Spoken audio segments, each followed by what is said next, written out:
श्रीराम समर्थ गोपाल कृष्ण भगवान की जय।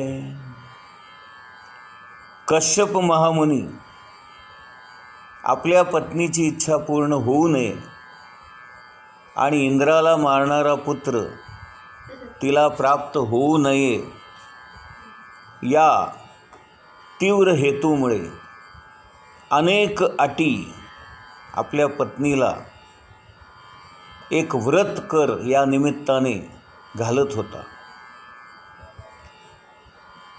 त्यापैकी काही अटी आपण मागच्या भागात पाहिल्या। आता उरलेल्या अटी आपण पाहूया। पाय धुतल्याखेरीज किंवा अपवित्र अवस्थेमध्ये ओले त्या पावलांनी उत्तर किंवा पश्चिमेकडे डोके करून दुसऱ्यांबरोबर नग्न अवस्थेत संध्याकाळी झोपता कामा नये। नेहमी पवित्र राहावे, धूत वस्त्र नेसावे, सौभाग्य अलंकार घालावे आणि अत्यंत सुंदर राहून आपल्या पतीची सेवा करावी। सकाळची न्याहारी करण्यापूर्वीच गाय, ब्राह्मण, लक्ष्मी आणि भगवान नारायणांची पूजा करावी, त्यांना तृप्त करावं। वेण्या, चंदनादी द्रव्ये, नैवेद्य अलंकार देऊन सुवासिनींची पूजा करावी, त्यानंतर पतीची पूजा करावी आणि संपूर्ण दिवस पतीच्या सेवेमध्ये मग्न राहावे। त्यांच्या कृपेनेच त्यांचे तेज त्यांच्याच वीर्य रूपाने आपल्या गर्भामध्ये आहे याचं सतत स्मरण ठेवावं। या व्रताला पुंसवन असे व्रत म्हणतात। या व्रताचं जर तू 1 वर्षभर कठोर पालन करशील तर आणि तरच तुला इंद्राला मारणारा महापराक्रमी पुत्र प्राप्त होईल।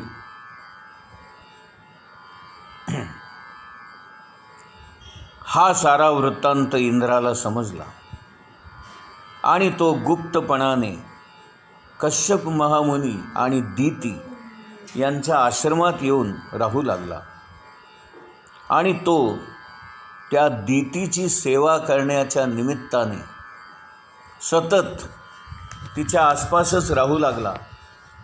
का?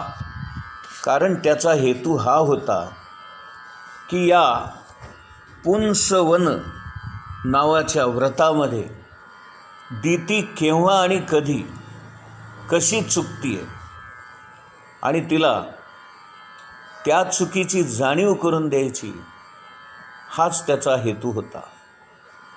आणि म्हणून इंद्र कपटी वेश धारण करून व्रतस्थ असणाऱ्या दितीच्या या व्रत पालनामधील त्रुटी शोधण्यासाठी, ती कशी चुकतीये हे पाहण्यासाठी तिची सेवा करण्याच्या निमित्ताने सतत तिच्यापाशी राहू लागला। परंतु कायम तिच्या जवळ राहून सुद्धा व्रतपालनामध्ये कोणत्याही प्रकारची त्रुटी किंवा कुठल्याही प्रकारची चूक त्याला आढळली नाही। एके दिवशी मात्र दिती संध्याकाळी उष्ट्या तोंडाने हातपाय न धुता, तोंड न धुताच झोपी गेली। योगेश्वर असणाऱ्या इंद्राने नेमकी ही संधी साधली आणि योगमायेने झोपी गेलेल्या दितीच्या उदरामध्ये प्रवेश केला आणि तेथे जाऊन तिच्या उदरामध्ये असणारा कश्यप महामुनींचा दिव्य असा तेजस्वी गर्भ त्याने पाहिला। त्याने आपल्या हातामध्ये असणाऱ्या वज्राने त्या गर्भाचे 7 तुकडे केले आणि रडू नकोस असे त्या तुकड्यांना सांगून तो पुन्हा प्रत्येक तुकड्याचे 7 तुकडे करू लागला. अशा प्रकारे त्या इंद्राने अगोदर 7 आणि प्रत्येक तुकड्याचे पुन्हा 7 अशा प्रकारे 49 तुकडे केले.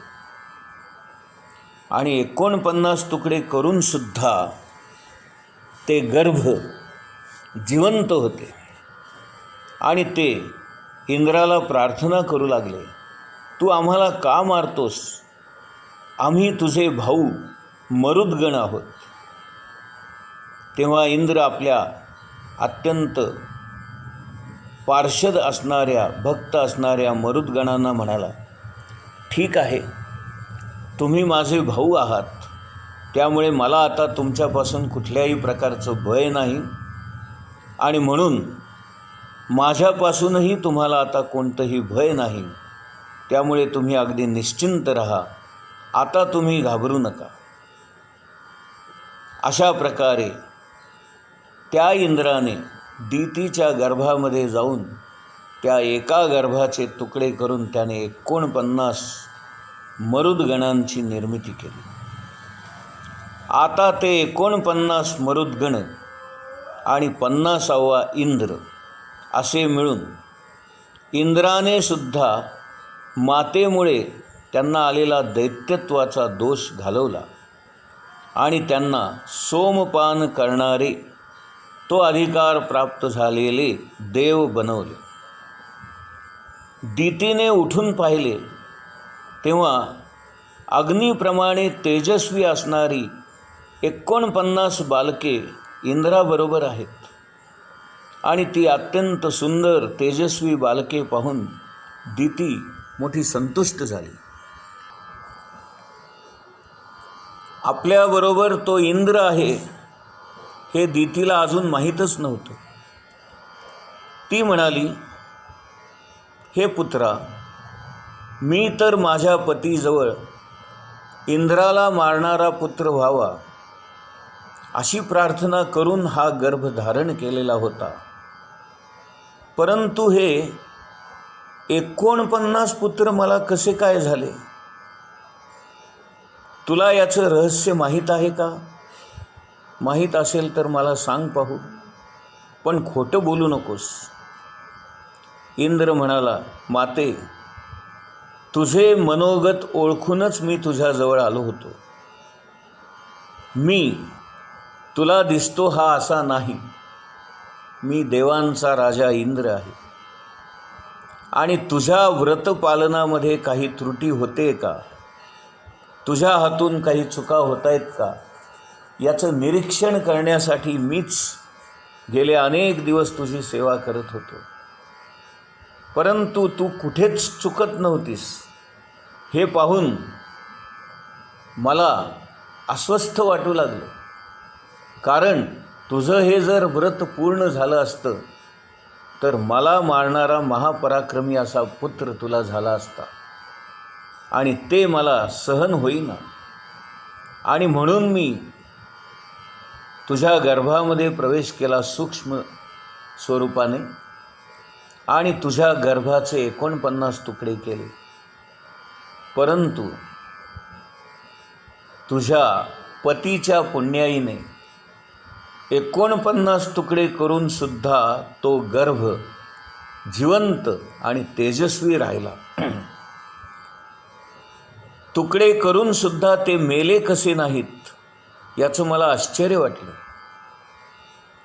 परमपुरुष भगवंताच्या उपासनेमुळेच प्राप्त झालेली ही स्वाभाविक सिद्धी मला समजून आली. हे माते, तुझ्या बाबतीमध्ये मूर्ख असलेल्या मी, देवांचा राजा इंद्र, याने दुष्टपणाने हे काम केले आहे. म्हणून तू माझ्या या अपराधाची क्षमा कर.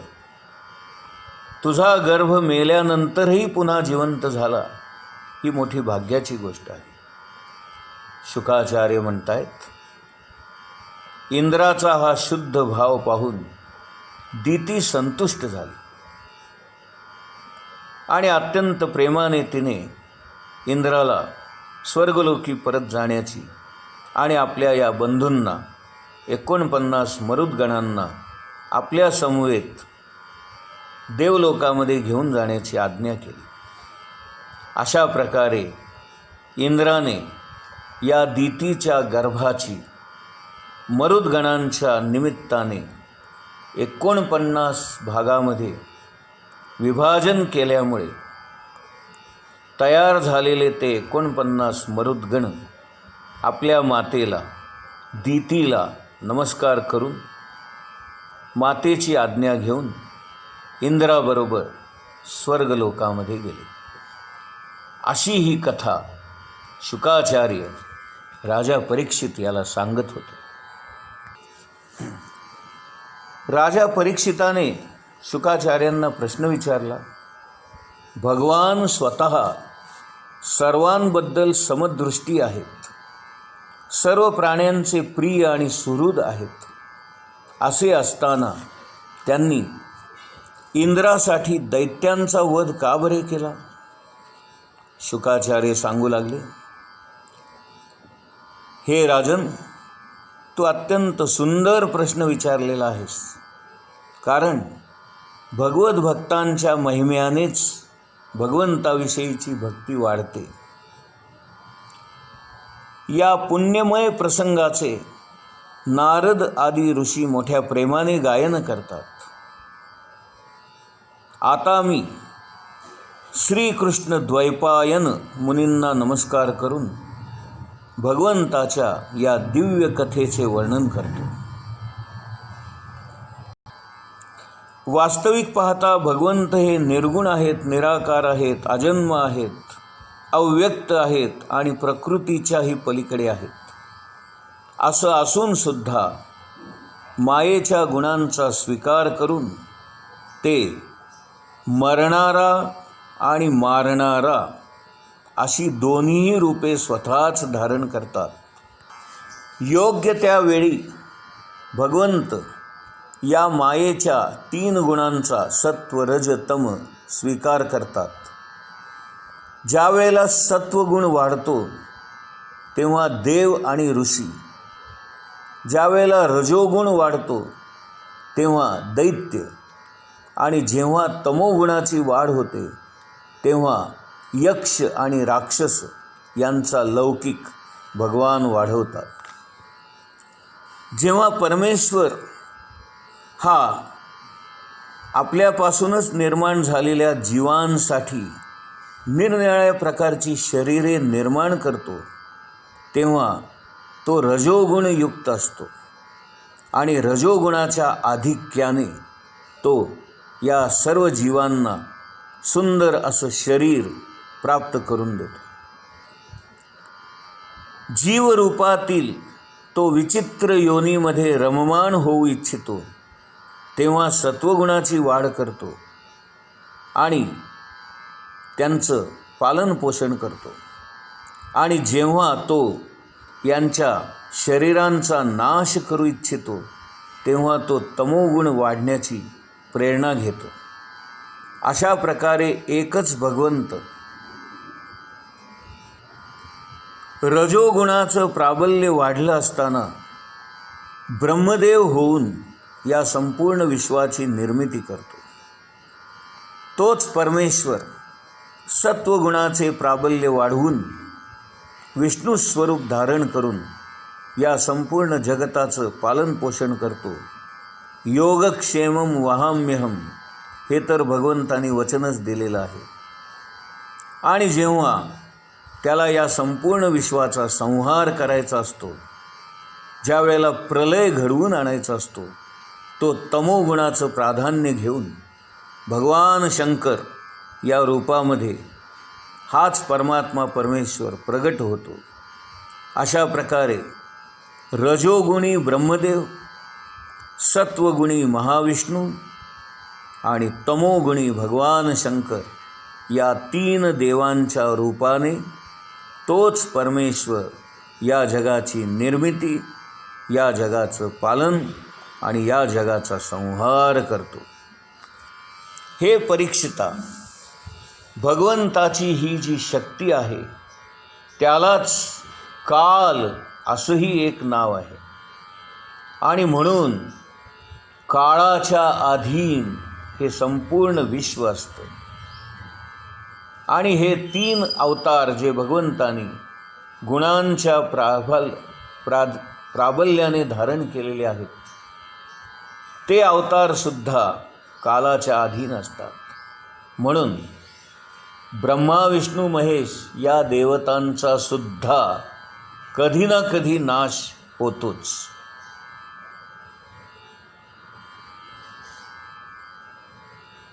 हे कालस्वरूप या संपूर्ण जगाचं नियंत्रण करतं. केव्हा कुणाला कुठे कसं काय द्यायचं काय घ्यायचं, कुणाला कुठे निर्माण करायचं आणि कुणाला कुठे नाश करायचं, कोणाचं आयुष्य किती, कोणाची गती कशी, कोणाला कुठे पाठवायचं आणि कोणाला कुठे ठेवायचं, या सर्व गोष्टी काळाच्या अधीन असतात. हा काळ म्हणजेच महाकाळ म्हणजेच त्या भगवंताचं हे एक दिव्य स्वरूप आहे. आणि या काळाच्या निमित्ताने भगवंतच या संपूर्ण जगाचं त्रैलोक्याचं नियमन करत असतो. गोपाल कृष्ण भगवान की जय.